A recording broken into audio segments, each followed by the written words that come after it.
ప్రచార ఆర్భాటాల కోసం మేము కూడా ఉన్నామని చెప్పుకోవడానికి తప్పుడు కథనాలు, ఫేక్ న్యూస్ స్ప్రెడ్ చేస్తూ ఉన్నారు. దాని మీద కూడా సంబంధిత ఇరిగేషన్ శాఖ అధికారులు రోత పత్రిక, రోత ఛానల్ వాటికి సంబంధించి వచ్చిన కథనాల మీద కంప్లైంట్ ఇవ్వడం కూడా జరిగింది. అట్లాగే గవర్నమెంట్ ఫ్యాక్ట్ చెక్లో కూడా ఇవన్నీ కూడా ఎక్కడో 100 కిలోమీటర్ల పైగా ఉన్న ప్రాంతంలో వాగులో వచ్చిన వాగు పొర్లిపోయిన ఖమ్మంపాడు ఏరియాలో ఆ దృశ్యాలను తీసుకొచ్చి అమరావతిలో వాగులు పొంగాయి, చప్టాలు పొంగాయి, ఇక్కడ ఈ ప్రాంతంలో అంతా మునిగిపోయిందని తప్పుడు కథనాలు, తప్పుడు ప్రచారాలు చేస్తూ ఉన్నారు. దీన్ని తీవ్రంగా ఖండిస్తూ ఉన్నాం. జగన్మోహన్ రెడ్డికి దమ్ము ధైర్యం ఉంటే ఈ తప్పుడు కథనాలు, తప్పుడు వ్యాఖ్యలు, ఈ ఫేక్ ప్రచారాలు పక్కన పెట్టి, నీ జైలు యాత్రలన్నీ కూడా పక్కన పెట్టి అసెంబ్లీకి వచ్చి చూడు, సెక్రటేరియట్కి వచ్చి చూడు, హైకోర్టుకు వచ్చి చూడు, ఎస్ఆర్ఎంలో వేల మంది పిల్లలు చదువుతున్నారు, వెళ్ళి చూడు, రోడ్లు ఎలా ఉన్నాయో, విట్ ఎలా ఉందో చూడు, అమృత ఎలా ఉందో చూడు. ఓడిపోయి ప్రజలు బుద్ధి చెప్పినా ఒక్క ఛాన్స్ అని అధికారంలోకి వచ్చావు. 151 సీట్లు ఇచ్చారు. 5 సంవత్సరాలు తాడేపల్లి ప్యాలెస్లో పరదాలు కట్టుకొని పనిచేసావు. పల్నాడులో కూడా చంద్రబాబు నాయుడు గారు పర్యటనకి వెళ్తుంటే చంద్రబాబు నాయుడు గారి ఇంటి గేటుకి తాళాలు వేసి తాళ్ళు కట్టావు. బయటికి వస్తే హెలికాప్టరు, పరదాలు కట్టాలి, చెట్లు కొట్టేయాలి.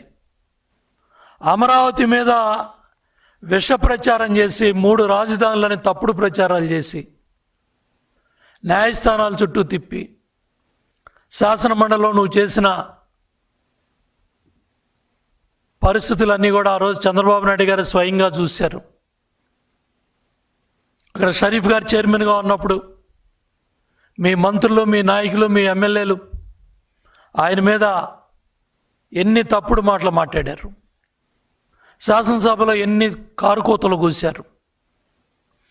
ఇంత చేసి 34,000 ఎకరాలు ఇచ్చిన 29,000 రైతాంగాన్ని, మహిళలని కూడా చూడకుండా డొక్కల్లో పోలీసులతో తన్నిచ్చి వేలాది మందిని కేసుల్లో ఇరికిచ్చి వందలాది మందిని